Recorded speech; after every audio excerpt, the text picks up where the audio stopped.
At the beginning of the story, we see two old men drinking inside a building. A man known as Gwi Ryongja told the other man that he is a very cold-hearted person. He could not believe that the man only wanted to have one cup of drink after seeing him for the first time in decades. Ryongja poured the man some liquor. The moment he poured the liquor, Ryongja remembered that he and the man first met when they were quite young. 40 years ago, a younger version of the man stepped into Ryongja's house and asked him to use the Great Regression Technique to send him back to the past. The younger Ryongja was surprised to hear this. The Great Regression Technique is one of the great achievements of the GWI family.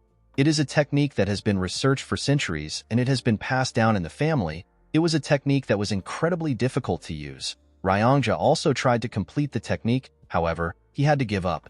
The man gave up after seeing the 5 materials needed to complete the technique. He knew that he could never get these materials. When the man came to Ryongja's house, he saw it as an opportunity to try to gather the materials. He told the mysterious man that he will help him if he can provide the materials that is required for the technique.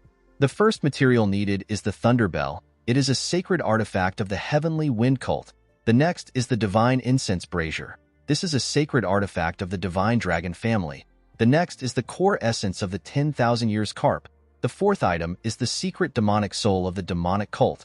The fifth material needed is 5 million Niang. Ryongja did not ask for this material because he could easily get it.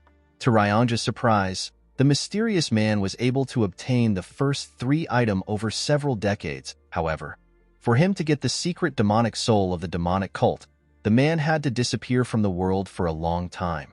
The scene shifts and we are taken back to the present. Ryongja told the man that he believed that he already died in an unknown valley. He asked the man to tell him how he was able to gather all the materials. The man, who appears to have lost his left hand, drank his liquor and told Ryongja that he cursed the Great Regression Technique because it needed such rare materials. He revealed to him that he has actually thought of killing him while he was gathering the materials. Ryongja was not shaken by what the man said. He simply stared at him. He realized that he was really young when he met the man. Now the man has already become old and he had gray hair on his head. Ryongja noticed that the air around the man had changed completely. He wondered if the man had to change in order to gather the materials needed for the technique. Ryongja took a sip of his liquor and asked the man to tell him why he is trying so hard to go back to the past. With a menacing look on the man's face, he revealed to Ryongja that he wants to return to the past for revenge. The man was shocked to hear this. He asked the mysterious man if it is impossible for him to take revenge with his current skills. He asked him if he really needs to go back to the past to achieve his goal. The man explained to Ryongja that his current skills are not enough. Ryongja asked the man to tell him the name of the person that he hates so much. With a deadly look in his eyes, the man told Ryongja that he wants to kill Wamugi. Ryongja was shocked to hear this. Wamugi is the martial artist responsible for the death of the leaders of the 3 strongest groups in the Murim. He killed the leader of the Murim Alliance, the Unorthodox Alliance leader, and the Heavenly Demon. He is known as the strongest martial artist across all history. He is the strongest person in their era. Ryongja told the man that he will not be able to defeat Wamugi even if he returns to the past. The man told Ryongja that he must kill him no matter what. The man revealed to Ryongja that the Heavenly Demon who Wamugi killed was his father.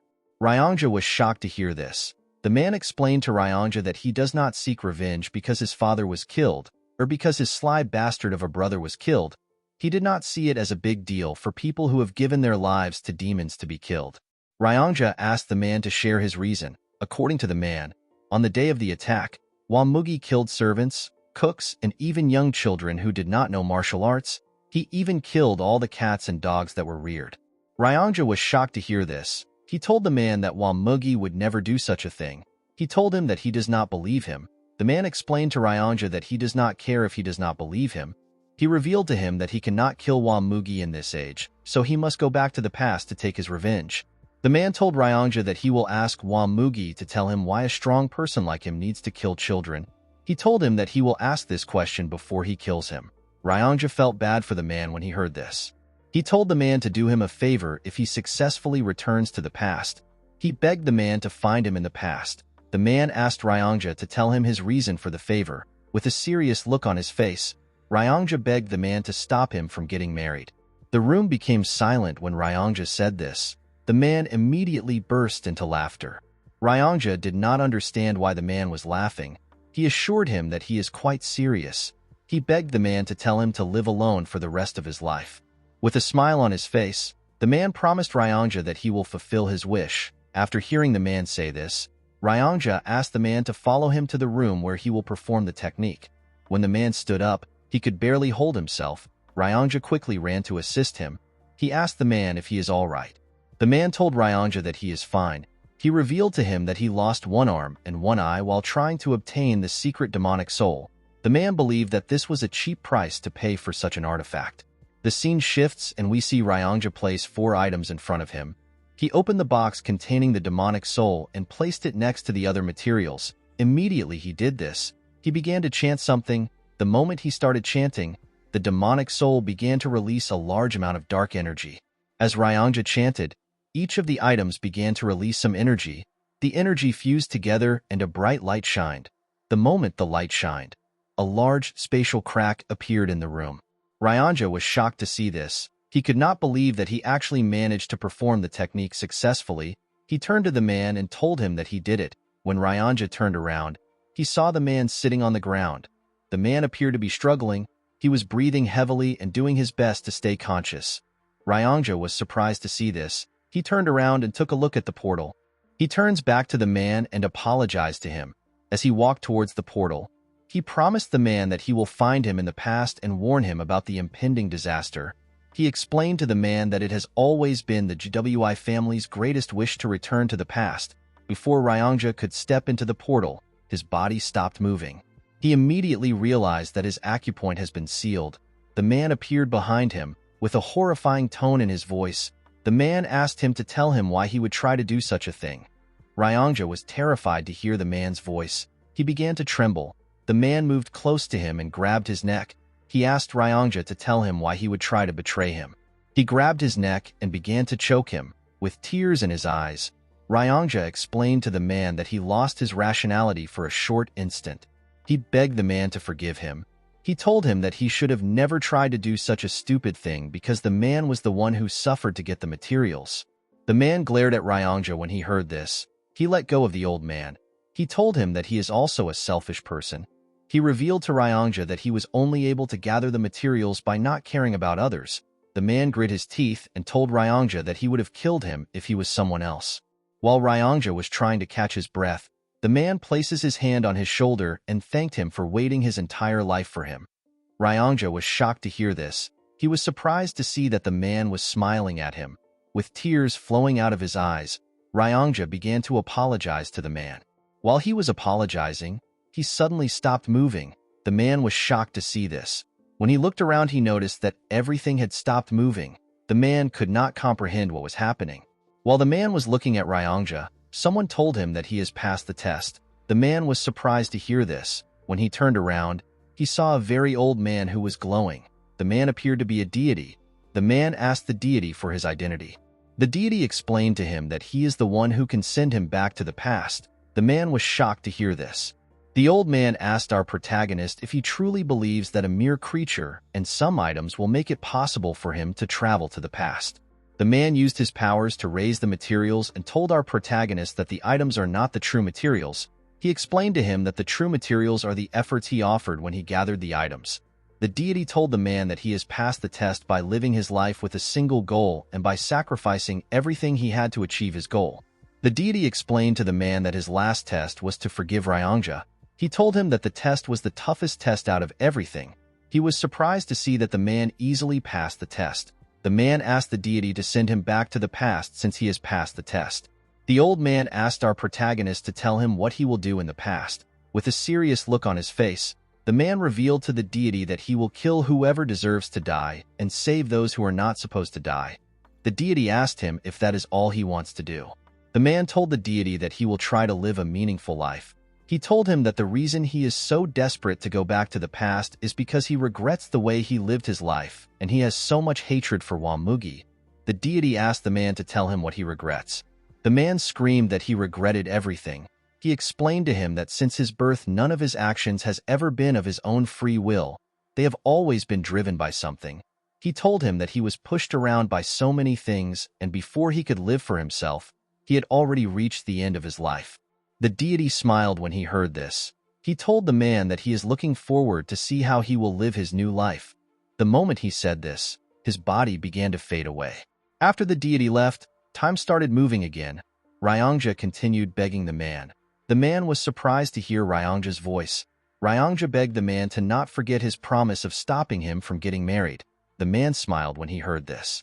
He walked towards the portal. Before entering the portal, the man asked Ryongja to live well. The old man did not care about what the man said. He begged him to stop him from getting married. The scene shifts and we see the man open his eyes. The man found himself on a stage. He was surrounded by hundreds of martial artists who were cheering.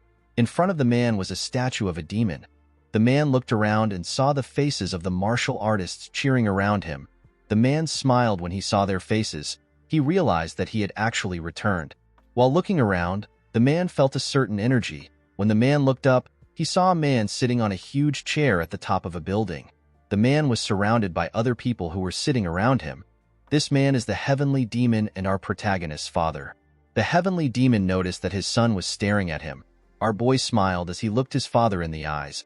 While he was looking at his father, a huge man who was also on the stage hit his sword on the ground and referred to our boy as young master. He told our boy that he needs to start the fight. The moment our boy heard this, he realized that he returned to the day of the new demon skirmish.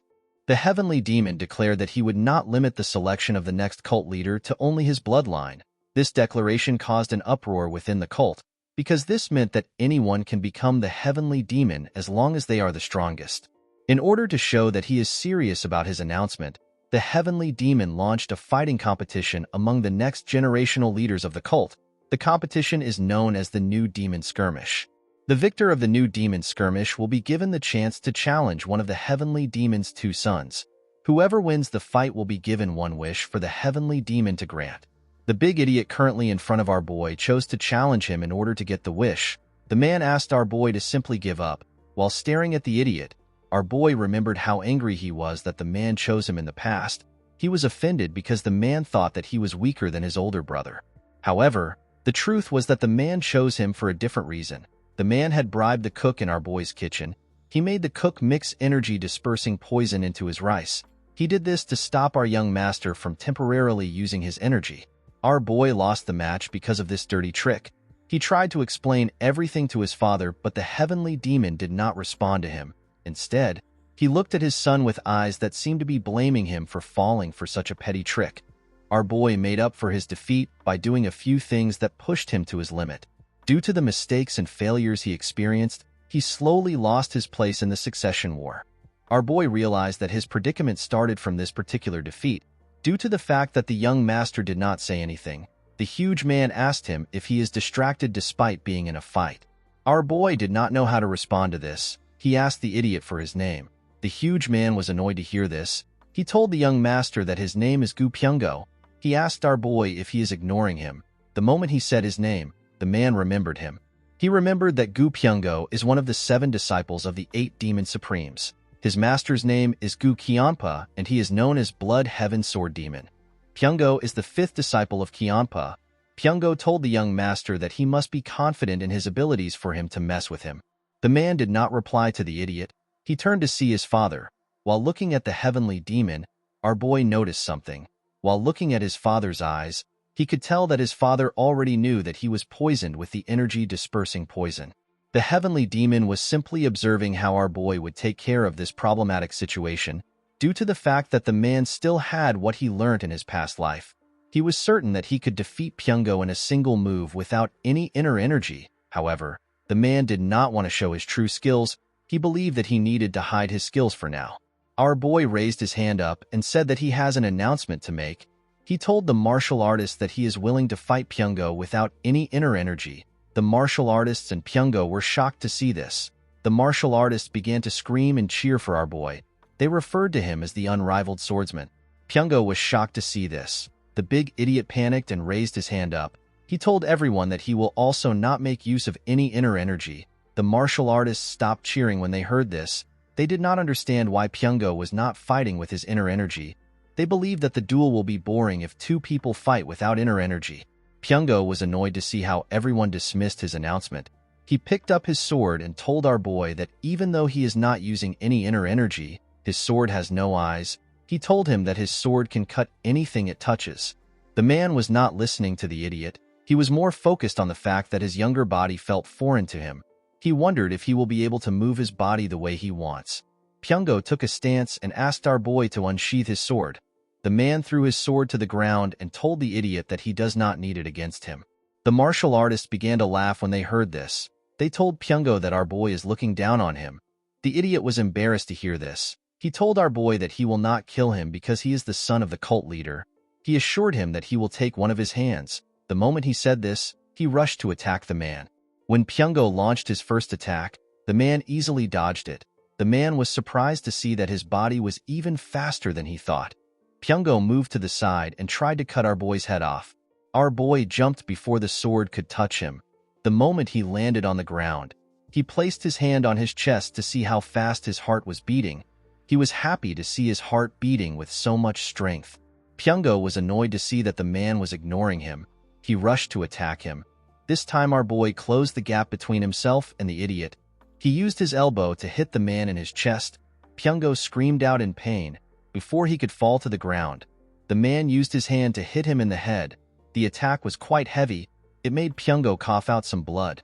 Before Pungo could fall to the ground, our boy grabbed his cloth and pulled him. He took a stance and attacked the idiot with several punches. Pungo could not do anything but take the punches. Pungo fell on his knees as blood gushed out of his mouth and nose. The moment he fell to his knees, the man grabbed his right hand. He raised his leg up and asked Pungo if this was the hand he used to give the cook the poison. Pungo was shocked to see that our boy knew about the poison. Unfortunately for the poor bastard, our boy used his knee to snap his hand. Pungo screamed out in pain as tears fell from his eyes. The martial artists were quite shocked to see what the young master did. While shaking in pain, Pungo fell to the ground. While staring at the idiot, our boy swore to himself that he will no longer let people like Pungo influence how he lives his life. While he was looking at Pungo, someone raised his hand. The martial artist became silent when they saw the person that raised his hand. The heavenly demon raised his hand and told his son that he will grant him a wish. He asked our boy to tell him what he desires. In this situation, people would usually request for an artisan sword or a secret martial arts manual. Our boy decided to follow his instinct. He told his father that he wants to go on a hunt with him. The heavenly demon did not expect such a request. Pungo and the other martial artists were also shocked to hear the request. The heavenly demon asked his son if he is certain about his wish. With a smile on his face, the man told his father that he heard that he loved hunting when he was younger. He explained to his father that he wants to learn how to hunt from him. The heavenly demon simply glared at his son. He could not tell what he was thinking. He stood up from his chair and told him that they will depart tomorrow at dawn. The moment he said this, he turned around and walked away. As the heavenly demon walked forward, the 8 Supremes stood up and bowed their heads. After the heavenly demon left, some men stepped on the stage to assist Pungo. Pungo told our boy that he made a lousy request. With a smile on his face, our boy asked the idiot to tell him his name again. Pungo was annoyed to hear this. He begged someone to kill the man. While watching Pungo leave, the man told himself that he no longer has any interest in the reckless lives that everyone lived. The scene shifts and we see the man at his residence. He looked at the mirror to confirm if he was truly young again. The man was surprised to see that he was no longer his old self. While staring at the mirror, the man wondered about what Wamugi was currently doing. The man knew that he could easily resolve his issues by finding Wamugi and killing him before he becomes strong. However, the problem was that the martial artist was difficult to find. In the past, Wamugi suddenly appeared the Jianghu as if he fell out of the skies. After he destroyed the Murim Alliance, the Unorthodox Alliance, and the demonic cult, he hid himself from the world, so there isn't a lot of information about him. The man understood that it would be a dangerous act of provocation if he tries to find Wamugi by telling the whole world his name. The man realized that his top priority is to become stronger than Wamugi. While he was thinking, someone tells him that he fought excellently on the stage. Our boy was shocked to hear this voice. When he turned around, he saw a chubby girl. He called the girl Leon. With a smile on her face, the girl greeted her young master. This girl is known as Bodyguard Leon. With a sad look in his eyes, the man remembered that Leon was actually with him during this time. In the past, the man did not know that his bodyguard had learnt a martial art that made her body increase in size. The girl learnt this martial arts for our boy's sake.